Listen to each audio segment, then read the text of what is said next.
Highlighting our Remarkable Women finalists continues in Freeport, where Laurie Hood started Aliqua Animal Refuge out of her very own backyard almost 20 years ago.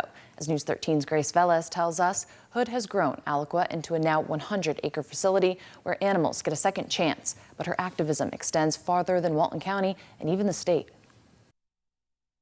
Almost 20 years ago, with a corporate background and no previous experience in running a nonprofit, Laurie Hood turned 8 acres of her backyard into Aliqua Animal Refuge. Hood says she did it after she realized Walton County didn't have an animal shelter. Not only were they without an animal shelter, but they would pick up animals as well as 7 other surrounding counties, and they took them to a place that was just a holding facility for the animals that were found.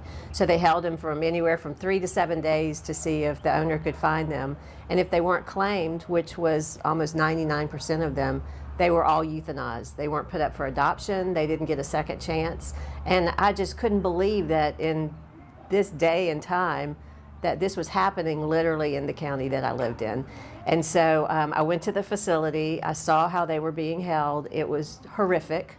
And I decided that I had to do something about it. So I formed a nonprofit, and he allowed me to go in, the owner of the facility, and said, I gave him my paperwork. He said, just take whatever you want. So I took 38 animals that day, and Aliqua Animal Refuge was born. Since then, over 50,000 animals have called Aliqua home at some point or another. But her advocacy to address legal insufficiencies in animal cruelty cases has a much wider impact, probably closer to hundreds of thousands of animals. She recounts the first law she successfully changed involving her attempts to hold a breeder accountable for the hundreds of live and dead dogs they found in a trailer. If you had 100 animals, you still only got 1 count of animal cruelty against you.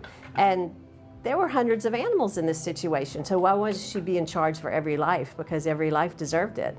And so I went to my local representative. That was the very first law that we changed. We made it 1 count per animal, and so now that's statewide.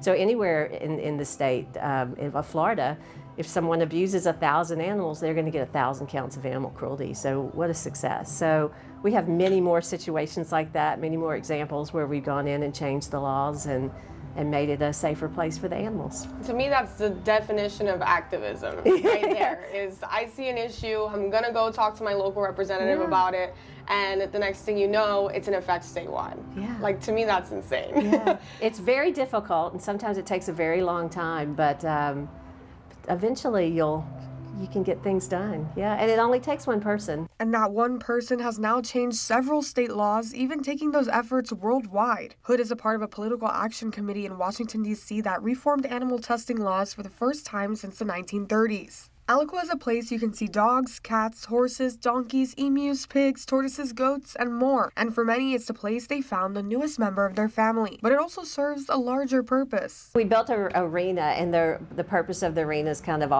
all-encompassing. It's, you know, for concerts and movie nights and farmers markets, and you know, when we have a large-scale cruelty or neglect case, we can close that off, and that can be the overflow area or for natural disasters. So, you know, we have this place that's not only beautiful but functional. Aliqua's educational opportunities touched 2,500 local students last year. Hood says students don't just learn about the animals, but the importance of empathy. Aliqua isn't just unique to the Panhandle. Well, there's not anything like this almost across the whole United States. When we built it, you know, we're one of the only ones that take in all animals. You know, we do have a vet clinic here on site, so we're able to heal all the animals that come through, you know, right here on our property. We have over 1,000 volunteers, which is, I think, the largest anywhere in the Panhandle. While Hood's accomplishments are too many to list, she says none of it would be possible without those thousands of volunteers behind her. She continues to look for new ways to make Aliqua a place for healing for both animals and the people that interact with them. In Walton County, Grace Velez, News 13, Panhandle Strong. Laurie Hood is the last of the 5 remarkable women we highlighted this year. For all of their remarkable stories, you can go to our website, mypanhandle.com.